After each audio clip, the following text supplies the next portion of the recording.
रहीम। आज का हमारा जो टॉपिक है प्रोजेक्टाइल मोशन। सबसे पहले डिफ़ाइन करेंगे प्रोजेक्टाइल को। प्रोजेक्टाइल बेटा वो होता है कि आप किसी चीज़ को एयर में फेंकते हैं, आप उसको फेंक देते हैं, आपका कांटेक्ट जो है वो ख़त्म हो जाता है, उससे टच आपको ख़त्म हो जाता है। वो चीज़ अब एयर में मूव करती है ड्यू टू इनर्शिया, और उस पर सिर्फ एक फोर्स लग रही होती है, force of gravity only. Air resistance को हम नेगलेक्ट कर देते हैं, सिर्फ फोर्स ऑफ ग्रेविटी लगे, आप किसी चीज़ को एयर में प्रोजेक्ट करें, एयर में थ्रो करें, तो वो प्रोजेक्टाइल होता है। तो यही डेफिनेशन यहाँ पे लिखी हुई है, any object thrown in air by making angle theta. यानी आप उसको फेंकेंगे ऐसे ऊपर, कोई एंगल तो बनाएगी हॉरिजॉन्टल के साथ, ये हॉरिजॉन्टल डायरेक्शन होती है, ये वर्टिकल डायरेक्शन होती है। तो आप किसी चीज़ को ऊपर फेंकेंगे तो वो हॉरिजॉन्टल डायरेक्शन के साथ कोई एंगल बनाएगी। Any object thrown in air by making angle theta with the horizontal. एक कंडीशन सिर्फ ये कि थीटा 90 नहीं होना चाहिए। आप ऐसे भी एयर में प्रोजेक्ट कर सकते हैं, वर्टिकली अपवर्ड एयर में प्रोजेक्ट कर सकते हैं, ये प्रोजेक्टाइल नहीं होगा। एंगल 90 से लेस या ग्रेटर हो, यानी इस डायरेक्शन में 90 एंगल ना हो, आप उसको फेंकें, वो ऑब्जेक्ट एयर में ट्रैवल करे, उस पर सिर्फ फोर्स ऑफ ग्रेविटी एक्ट करती है अगर हम एयर रेजिस्टेंस को नेगलेक्ट कर दें। तो that is under the action of force of gravity only, सिर्फ फोर्स ऑफ ग्रेविटी एक्ट करे, उसको प्रोजेक्टाइल कहते हैं। और प्रोजेक्टाइल जिस पाथ के लॉन्ग जाता है, यानी इसकी एग्जांपल मैं आपको दे दूं कि बैट्समैन बैट के ज़रिए से गेंद को हिट करता है बॉल को, तो बॉल ऐसे जाती है एयर में। तो ये प्रोजेक्टाइल जो पाथ फॉलो करता है, ऐसे कोई चीज़ एयर में फेंकें और वो ये पाथ फॉलो करती है, नीचे से ऊपर फेंकें, ये पाथ जो फॉलो करती है, ये पाथ एक कर्व पाथ है, स्ट्रेट पाथ नहीं है, कर्व पाथ है। इस पाथ का पर्टिकुलर नाम है ट्रेजेक्ट्री। प्रोजेक्टाइल के पाथ को ट्रेजेक्ट्री कहते हैं। जब आप कोई चीज़ फेंके एयर में, जिस पाथ को वो फॉलो करे, जिस पाथ के लॉन्ग जाए, वो कर्व होता है, उस कर्व का नाम ट्रेजेक्ट्री। और ये यूजली पैराबोला होता है। कर्व की आगे टाइप्स हैं, पैराबोला है, परबोला वगैरह वगैरह, तो ये पैराबोला होता है इसका पाथ। आगे है प्रोजेक्टाइल मोशन। जब आपने किसी चीज़ को एयर में थ्रो कर दिया, फेंक दिया, एयर में आपने फेंक दिया, it moves in the air under the action of force of gravity. इसकी टू मोशंस हैं, एक फॉरवर्ड डायरेक्शन में, एक मोशन उसकी हॉरिजॉन्टल है, एक वो ऊपर भी जा रहा है, एक उसकी मोशन वर्टिकल है। यानी हॉरिजॉन्टल को अगर आप एक्स एक्सिस कह दें, वर्टिकल को आप वाई एक्सिस कह दें, तो एक मोशन उसकी एक्स एक्सिस के लॉन्ग है, एक ऊपर जा रहा है, एक मोशन उसकी वाई एक्सिस के लॉन्ग है। आप किसी चीज़ को थ्रो करें, वो प्रोजेक्टाइल है, it moves in 2 dimensions, X dimension, Y dimension, horizontal dimension, vertical dimension. तो प्रोजेक्टाइल मोशन की ये प्रॉपर्टी, ये करेक्टरिस्टिक हो गई, it always moves in 2 dimensions, forward upward, X axis के लॉन्ग, वाई एक्सिस के लॉन्ग। तो ये जो मोशन प्रोजेक्टाइल की है, ये 2 डायमेंशनल मोशन है। When a body is thrown in the air, it moves in 2 dimensional plane, आगे भी जाता है, हाइट पे भी जाता है। Under the action of force of gravity, this 2 dimensional motion under constant acceleration of gravity is called projectile motion। Projectile पे सिर्फ एक ही फोर्स एक्ट कर रही है, that is force of gravity. और फोर्स ऑफ ग्रेविटी का जो एक्सेलरेशन है, वो acceleration due to gravity, that is g. और ज़मीन के अर्थ के करीब उसकी वैल्यू जो होती है वो 9.8 मीटर पर सेकेंड स्क्वायर होती है। तो सिर्फ कांस्टेंट एक्सेलरेशन ऑफ ग्रेविटी लगती है प्रोजेक्टाइल की मोशन पे। प्रोजेक्टाइल 2 डायमेंशन में मूव करता है, फॉरवर्ड भी जाता है, अपवर्ड भी जाता है, एक्स एक्सिस पे जाता है, वाई एक्सिस पे भी जाता है, हॉरिजॉन्टल भी जाता है, वर्टिकल भी जाता है। तो कोई भी चीज़ आप एयर में थ्रो करें, फेंक दें, उसका एंगल 90 ना हो, वो प्रोजेक्टाइल होगी और उसकी मोशन 2 डायमेंशन होगी। वो हॉरिजॉन्टल साइड पे भी जाएगा, वर्टिकल साइड पे भी डिस्टेंस ट्रैवल करेगा। इसका मतलब यहाँ से ये हुआ कि प्रोजेक्टाइल मोशन के 2 डिस्प्लेसमेंट हैं, एक्स और वाई डिस्प्लेसमेंट। उसकी वेलोसिटीज़ भी 2 हैं, एक्स वेलोसिटी का एक्स वी वाई वेलोसिटी का वाई कंपोनेंट, और उसकी एक्सेलरेशन भी 2 हैं। तीनों वेक्टर के 2 कंपोनेंट हैं, 2 डायमेंशन मोशन का है। आगे प्रोजेक्टाइल मोशन के 2 केसेस हैं कि आप एक सर्टन हाइट इच से एक बॉडी को ऐसे फेंकते हैं with horizontal velocity V X. तो ये वी एक्स वेलोसिटी से फेंका, यूँ ही बॉडी थोड़ी देर बाद नीचे आई तो इसका वाई कंपोनेंट भी जनरेट हो गया, पैदा हो गया कि उसमें इस पर नीचे फोर्स ऑफ ग्रेविटी एक्ट कर रही है। फोर्स ऑफ ग्रेविटी की वजह से इसके अंदर वाई कंपोनेंट पैदा हो गया, फिर वाई कंपोनेंट बड़ा हो गया, यहाँ पे आके वाई कंपोनेंट अपनी मैक्सिमम वैल्यू पे पहुँच गया। तो इसका चेक करना है, ये 2 डायमेंशन मोशन है। ये देखो, ये यहाँ से यहाँ तक इसका हॉरिजॉन्टल डिस्प्लेसमेंट है, यहाँ से यहाँ ये नीचे आया, ये इसका वर्टिकल डिस्प्लेसमेंट है। ये हमने फाइंड आउट करना है हॉरिजॉन्टल डिस्प्लेसमेंट। ये काइनेमेटिक्स की इक्वेशन लगेगी, S = VIT + ½ AT²। अब देखें, इस डायरेक्शन में बॉडी मूव कर रहा है, इस पे तो फोर्स ही कोई नहीं लग रही। प्रोजेक्टाइल पे जो फोर्स लगती है वो फोर्स ऑफ ग्रेविटी है, और फोर्स ऑफ ग्रेविटी हमेशा डाउनवर्ड होती है, ऐसे नीचे। एक्स डायरेक्शन में कोई फोर्स नहीं है। अगर कोई फोर्स नहीं है तो इसका एक्सेलरेशन इस डायरेक्शन में कोई नहीं है, A = 0। तो आप देखेंगे कि there is no horizontal force along X axis. तो ये सारी चीज़, ये सारा टर्म 0 हो गई। S को x कह लें, x = Vx × टाइम t। यानी आपको इनिशियल वेलोसिटी का पता हो, टाइम t का पता हो, आप उसका हॉरिजॉन्टल डिस्प्लेसमेंट प्रोजेक्टाइल का फाइंड आउट कर सकते हैं। ठीक हो गया। उसके बाद है वर्टिकल डिस्प्लेसमेंट। आपने हाइट h से फेंका, ये पैराबोलिक पाथ फॉलो करता हुआ ग्राउंड को टच कर गया, यानी ये इसका वर्टिकल डिस्प्लेसमेंट हो गया। तो ये फाइंड करना है। अगेन ये सेकेंड इक्वेशन ऑफ मोशन आप यूज करें, A = -g होगा, ठीक है। A =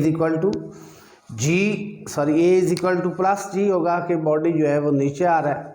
VI initial component velocity का VIY ये हो गया 0, और ये VIY आप इसको कह लें, इसको आप AY कह लें। AY जो है वो +g हो गया, तो ये टर्म फारे हो गई, ये टर्म A½ GT²H। ये बड़ा इम्पोर्टेंट रिज़ल्ट है कि आपको कहा जाता है कि टाइम 2 सेकंड के बाद एक सर्टन हाइट से प्रोजेक्टाइल को फेंका गया है। 2 सेकंड के बाद it will touch the ground, find height. Simply g की वैल्यू तो आपको पता है, आपको 9.8 मीटर/सेकंड होती है। टी को 2 पुट कर दें, H आ जाएगा। कभी इसके रिवर्स पूछ लेते हैं कि हाइट दे दें, टाइम पूछ लें, इतनी हाइट से इसको फेंका गया है, कितने टाइम बाद ये ग्राउंड को हिट करेगा। तो यहाँ से आप टी की वैल्यू जो है वो फाइंड कर सकते हैं, 2h/g और इसका अंडर रूट। ये दोनों जो है क्वेश्चन MCQ वगैरह में या न्यूमेरिकल में पूछे जा सकते हैं। हाइट पूछेगा तो टाइम गिवन होगा, टाइम पूछेगा तो हाइट गिवन होगी। ये यहीं से फार्मूला ड्राइव हुआ है, आप इसको इजीली जो है वो फाइंड आउट कर सकते हैं। अब इसका केस नंबर 2 है, when projectile is projected in throne upward by making an angle theta with the horizontal. आपने यहाँ से ओरिजिन से प्रोजेक्टाइल को थ्रो किया, इट फॉलोज कर्व पाथ। इस कर्व पाथ को ट्रेजेक्ट्री, और ये पैराबोला होता है। ये इनिशियल वेलोसिटी VI से इसका जो एंगल बन रहा है, ये एंगल थीटा है विद एक्स एक्सिस हॉरिजॉन्टल के साथ।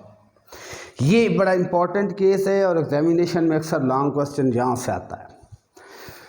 तो अगर ये थीटा एंगल है, इस वेलोसिटी के अगर हम रेक्टेंगुलर कंपोनेंट बनाएं तो ये वाला कंपोनेंट होगा XVIX, वी आई का x component that is V I cos theta, theta के साथ वाला कंपोनेंट कॉस थीटा होता है, और थीटा के सामने वाला दूसरा component V I by V I sine theta. तो हमने सबसे पहले जो चीज़ फाइंड करनी है, इसकी वेलोसिटी कुछ देर बाद, velocity of projectile eight any instant T, यहाँ पे टी टाइम के बाद यहाँ पे उसकी वेलोसिटी क्या होगी ये फाइंड करनी है। ठीक है, प्रोजेक्ट करने के बाद यहाँ से प्रोजेक्ट किया, कुछ देर गुजरी, प्रोजेक्टाइल अभी यहाँ पे, अभी इसने मैक्सिमम हाइट पे जाना है, फिर return back to the ground होना है। अभी हम इस पॉइंट, इसका नाम दे लें, ये पॉइंट पी पे तो हम वेलोसिटी फाइंड करना चाहते हैं। ठीक है, तो इक्वेशन ऑफ मोशन लगाएंगे, V F is equal to V I plus A T. अब वी एफ वाई, चूँकि आप फाइनल वेलोसिटी का वाई कंपोनेंट फाइंड करना चाहते हैं, पहले सॉरी यहाँ स्टार्ट करें, V F X is equal to V I X plus A X T. X component सारे लिखेंगे, ए एक्स ज़ीरो है, हॉरिजॉन्टल डायरेक्शन में फोर्स कोई नहीं है, एक्सलेरेशन कोई नहीं, ए एक्स ज़ीरो, ये टर्म फारे हो गई। V F is equal to V I X V I cos theta, यानी एक्स कंपोनेंट इनिशियल वेलोसिटी का भी वी आई कॉस थीटा है, टाइम टी के बाद फाइनल वेलोसिटी फाइंड की, उसका इनिशियल कंपोनेंट भी वी आई कॉस थीटा है। इससे बड़ा इंपॉर्टेंट कंक्लूजन हम करते हैं कि हॉरिजॉन्टल कंपोनेंट जो है, जो एक्स कंपोनेंट है प्रोजेक्टाइल का, वो कांस्टेंट रहता है through out it's motion. Horizontal component of velocity of projectile remains constant through out it's motion. Horizontal component velocity का चेंज ही नहीं होता, क्योंकि हॉरिजॉन्टल साइड पे कोई फोर्स एक्ट नहीं कर रही। प्रोजेक्टाइल पे तो सिर्फ एक ही फोर्स एक्ट करती है, जो कि फोर्स ऑफ ग्रेविटी है, और वो वर्टिकली डाउनवर्ड होती है, वर्टिकली डाउनवर्ड होती है। एक्स साइड पे, हॉरिजॉन्टल साइड पे प्रोजेक्टाइल पे कोई फोर्स एक्ट नहीं करती। ठीक है, वहाँ एक्सलेरेशन नहीं होगा, जब एक्सलेरेशन नहीं होगा तो वेलोसिटी चेंज ही नहीं होगी। एक्सलेरेशन है ही नाम वेलोसिटी के चेंज होने का, तो जब एक्सलेरेशन ही नहीं है तो वेलोसिटी चेंज नहीं होती है। इसलिए हम कहते हैं कि horizontal component of velocity remains constant throughout the motion. उसके बाद ये वी एफ वाई फाइंड करें, is equal to V I Y plus A Y T. अब ये वी आई वाई, तो ये वी आई साइन थीटा है। ठीक है, ए की वैल्यू जो है वो माइनस जी पुट की, एक अपवर्ड थ्रो कर रहे हैं, जी को नेगेटिव लेते हैं इनटू टी। ये एक्स कंपोनेंट कांस्टेंट है, ये चेंज होता है टाइम गुजरने के साथ, ये फैक्टर माइनस होता है, ये कंपोनेंट वेलोसिटी का कम होता जाता है, अनटिल कि एक टाइम आता है जब प्रोजेक्टाइल मैक्सिमम हाइट पे पहुंचता है, ये कंपोनेंट जो है वो ज़ीरो हो जाता है। ठीक है, तभी तो वो नीचे आता है। तो वेलोसिटी का मैग्नीट्यूड फाइंड करेंगे, तो वी एफ एक्स के कंपोनेंट का स्क्वायर करेंगे, वी एफ वाई के कंपोनेंट का स्क्वायर और अंडर रूट। जिस तरह किसी भी वेक्टर का मैग्नीट्यूड आप फाइंड करते हैं, उसी तरह यहाँ वेलोसिटी का भी मैग्नीट्यूड फाइंड करेंगे। वेलोसिटी के एक्स कंपोनेंट का स्क्वायर प्लस वेलोसिटी के वाई कंपोनेंट का स्क्वायर और अंडर रूट। और ये डायरेक्शन आप फाइंड करना चाह रहे हैं, तो वेलोसिटी का वाई कंपोनेंट ओवर वेलोसिटी का एक्स कंपोनेंट, इसका tan इनवर्स ये फाई, इसकी direction at any instant t आ जाएगी। आगे दो इम्पॉर्टेंट टर्म्स हैं, इसका अगर आप स्क्रीनशॉट ले लें तो वो मैं यहाँ पे करूँगा। ठीक है, तो यहाँ पे वो करते हैं, दो इम्पॉर्टेंट टर्म्स हैं इसके, यह प्रोजेक्टाइल की।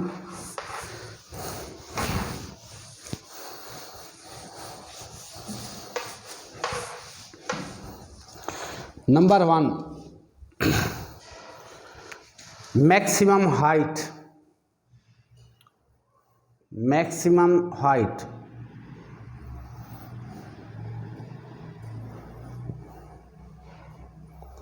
मैक्सिमम हाइट क्या है कि कोई चीज़ एयर में फेंकी जाए तो वो वाई एक्सिस पे कितना मैक्सिमम जाता है। ठीक है ना, इसको कहते हैं maximum vertical displacement, maximum vertical displacement covered by projectile, covered by projectile। तो ये इसका मैक्सिमम वर्टिकल डिस्प्लेसमेंट है। एच से इसको ज़ाहिर करते हैं, ज़ाहिर है सेकेंड इक्वेशन ऑफ मोशन आप लगा देंगे, थर्ड इक्वेशन मोशन लगा देंगे, 2as is equal to V F square minus V I square. अब बात हो रही वर्टिकल मोशन की। वर्टिकल मोशन का मतलब वाई एक्सिस की बात हो रही है। तो यहाँ ए वाई यानी एक्सलेशन जो वाई एक्सिस के लॉन्ग है, वी एफ वाई वेलोसिटी जो वाई एक्सिस के लॉन्ग है फाइनल, वेलोसिटी जो वाई एक्सिस के लॉन्ग है फाइनल।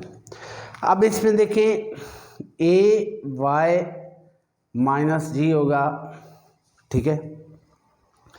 वी एफ वाई ये ज़ीरो होगी। ये पॉइंट बच्चों आपने नोट करना है कि जब प्रोजेक्टाइल मैक्सिमम हाइट पे जाता है तो उसका वेलोसिटी का फाइनल जो वी एफ वाई है वो यहाँ पे ज़ीरो हो जाता है। अगर ये कंपोनेंट होता तो ये थोड़ा और ऊपर जाता, ये कंपोनेंट ज़ीरो हो गया। ये वी एफ एक्स है जो इसको इनर्शिया की वजह से आगे ले गया। यूं ही आगे ले गया, फोर्स ऑफ ग्रेविटी ने इसको नीचे खींच लिया और यहाँ पे ये डाउनवर्ड आ गया। और वी आई वाई तो हमें पता है, वी आई वाई की value V I sine theta है। तो ये वैल्यू पुट करें तो ये माइनस 2g(s) की जगह पे h पुट करें, 0 माइनस वी आई का स्क्वायर साइन स्क्वायर थीटा। 0 को ख़त्म करें, माइनस माइनस से cancel out, h comes out to be v आई का square sine square theta over 2g. That is height of the projectile, that is the maximum vertical distance या displacement traveled by the projectile. दूसरा point important point है time of flight. Time of flight कि projectile को आपने project किया starting point से point of projection to the point of landing जहाँ पे ये ग्राउंड पे टच किया, तो कितनी देर ये एयर में रहा है, that is called time of flight, ठीक है ना। How much time the projectile remain in the air।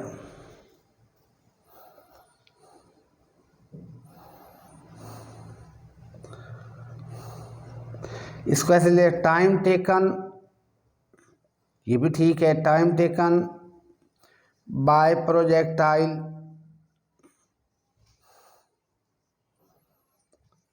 From place of projection,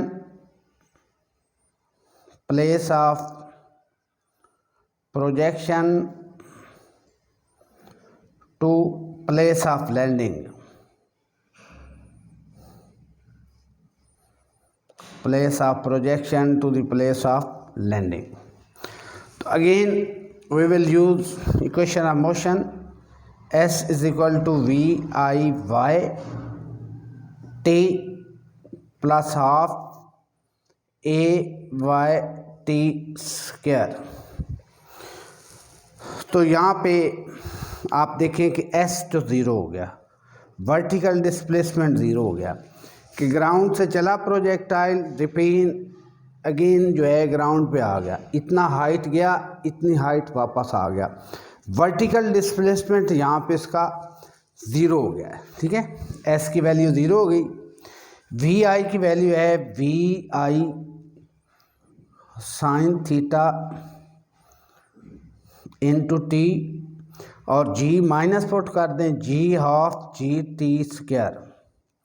ये टर्म एज इट इज़ उधर जाके प्लस हो जाएगी, half G T square is equal to V I sine theta into T. एक T इससे cancel out हो गया। यहाँ पे टाइम ऑफ फ्लाइट टी की वैल्यू आ गई 2 vi sine theta over G, that is time of flight of the projectile. के प्रोजेक्टाइल को आपने प्रोजेक्ट किया, पॉइंट ऑफ जो projection to the point of landing, और ये कितनी देर एयर में रहा, that is called time of flight. और टाइम ऑफ फ्लाइट का जो एक्सप्रेशन आया है T = 2VI sin theta over G। अब आखिरी हमारा एक रह गया है, वो हम यहाँ पे कर लेते हैं।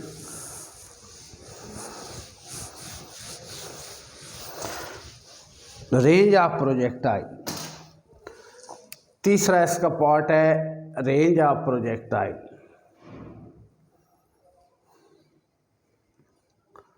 Range of projectile, projectile x axis में कितना गया, ये डायग्राम मैं दोबारा बना लेता हूँ। यहाँ से यहाँ ये वाला डिस्टेंस जो है ना, यहाँ से ये इनिशियल वेलोसिटी वगैरह वो सारा, दैट इज़ रेंज है। Horizontal distance travelled by the projectile, horizontal displacement या distance covered by projectile.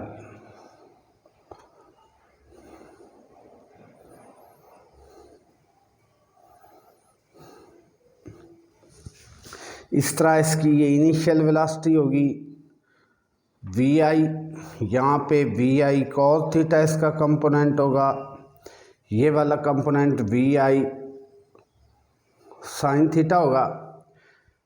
XR हमने फाइंड करना है। हमारे पास ये वेलोसिटी कांस्टेंट है, हम देख चुके हैं कि वेलोसिटी का जो X कंपोनेंट है वो चेंज नहीं होता, वो कांस्टेंट रहता है। तो हम यहाँ पे रिलेशन यूज़ करेंगे कांस्टेंट वेलोसिटी का डिस्टेंस S = VT। जब वेलोसिटी कांस्टेंट हो तो ये रिलेशन यूज़ होता है। इस S की जगह पे R लिख लें, VI cos theta X component into time T। तो टाइम ऑफ फ्लाइट यहाँ पे आना है VI cos theta into time of flight की वो वैल्यू जो हम पहले फाइंड कर चुके हैं 2VI sin theta over G, ये T की वैल्यू है। अब सिंपली आप इसको सिंप्लीफाई कर लें तो ये आ जाएगा R = VI² 2 sin theta cos theta divided by G। अब इधर ब्रैकेट लगा लेना, 2 sin theta into cos theta, ये होता है sin 2 थीटा, ट्रिग्नोमेट्री में बच्चों में पढ़ा है, VI² sin 2 theta over G, that is formula for the range of projectile. ये प्रोजेक्टाइल की रेंज का फार्मूला है। अब प्रोजेक्टाइल की रेंज डिपेंड करती है इनिशियल वेलोसिटी पे, एंगल ऑफ प्रोजेक्शन थीटा पे, G पे। तो मैक्सिमम रेंज कब हो सकती है, मैक्सिमम रेंज प्रोजेक्टाइल की क्या कंडीशन है, ठीक है। VI कांस्टेंट है, G कांस्टेंट है, sin 2 थीटा जब मैक्सिमम होगा R मैक्सिमम होगी। R is maximum when sin 2 theta is maximum. तो sin 2 थीटा की बेटा मैक्सिमम वैल्यू जो होती है वो 1, 2 थीटा = sin इनवर्स 1। तो sin इनवर्स 1 होता है 90 डिग्री, आप कैलकुलेटर से चेक कर सकते हैं। तो theta = 45 degree. Range of projectile will be maximum when we project projectile at angle theta = 45 पे प्रोजेक्ट करेंगे तो वो ये मैक्सिमम हॉरिजॉन्टल डिस्टेंस ट्रैवल करेगा, यानी उसकी रेंज जो है वो मैक्सिमम होगी। और यहाँ पे इसको R मैक्स लिख लें, sin 2 थीटा 1 हो गया, VI² ओवर G, ठीक है। थीटा क्या हो गया 45 डिग्री, और 2 × 45 90, sin 91 होता है। तो यहाँ पे प्रोजेक्टाइल की रेंज जो है वो मैक्सिमम होती है। Thank you very much.